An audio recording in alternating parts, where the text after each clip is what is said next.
Harut و ماروت اور چاہے بابل کے سلسلے میں ایک اور روایت کثرت سے بیان کی جاتی ہے۔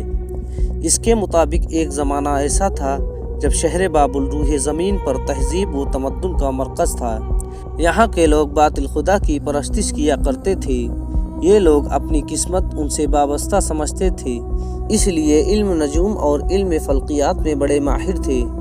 ان کے بتقدوں میں ستاروں کی پوجا کی جاتی تھی۔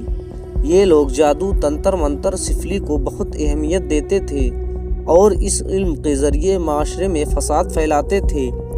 یہ لوگ طلسم، جادو، تنتر منتر کے بہت آگے بڑھ چکے تھے۔ ان میں بڑے بڑے جادوگر موجود تھے۔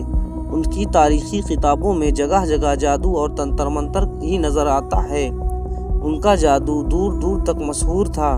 مختصر یہ کہ وہاں کا باشندہ ہونا ہی جادوگر ہونے کی علامت تھی۔ حضرت سلیمان علیہ السلام کی حکومت آئی تو آپ نے ان لوگوں کو اس شرکیہ عمل سے روکا اور ان کے شہر اور جادو کی کتابوں کو ایک جگہ جمع کر کے اپنی عظیم کرسی کے نیچے دفن کر دیا تاکہ اس فتنہ انگیز علم کا جڑ سے خاتمہ ہو جائے۔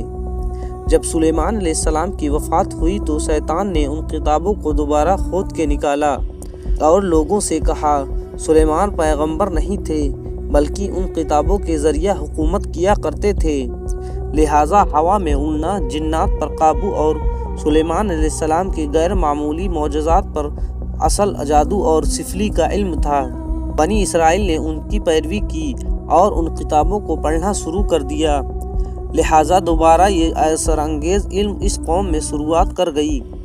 اللہ نے سلیمان علیہ السلام پر لگائے گئے الزام اور تہمت کی نفی کرتے ہوئے سورہ بقرہ میں فرمایا، اور انہوں نے اس چیز کی پیروی کی جو شیطان سلیمان کے بادشاہت کے وقت پڑھتے تھے، اور سلیمان نے کفر نہیں کیا تھا لیکن شیطانوں نے ہی کفر کیا۔ لوگوں کو جادو سکھاتے تھے اور اس چیز کی بھی جو شہر بابل میں ہاروت اور ماروت دو فرشتوں پر اتارا گیا تھا، اور وہ کسی کو نہ سکھاتے تھے جب تک کہ یہ نہ کہہ دیتے کہ ہم تو صرف آزمائش کے لیے ہیں، تو کافر نہ بن۔ لہٰذا جب یہ شہر کا علم بابل میں عام ہو گیا اور لوگوں کی تکلیف اور پریشانی کا باعث بن گیا تو اللہ نے دو فرشتوں کو انسانی صورت میں مأمور کیا کہ وہ جادو کے عوامل اور اسے باطل کرنے کا طریقہ لوگوں کو سکھائیں تاکہ وہ جادوگروں کے فساد اور شر سے محفوظ رہ سکیں۔ لیکن یہ تعلیمات غلط مقصد کے لیے بھی استعمال ہو سکتی تھی۔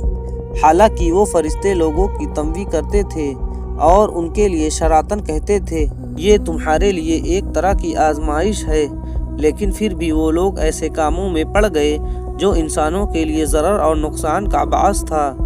بعض عربی داستانوں میں اس کنویں کا ذکر بھی ملتا ہے جہاں کئی لوگ پہنچے اور ہاروت اور ماروت سے ملاقات کر کے جادو کا علم بھی سیکھا، جبکہ بعض مورخین کا کہنا ہے کہ عراق کے شہر حلہ کے قریب ایک کھنڈر میں موجود قدیم کنواں ہے جہاں سے بابل کی شرحت شروع ہوتی تھی۔ یہ اس کنویں کو ہی چاہے بابل قرار دیتے ہیں۔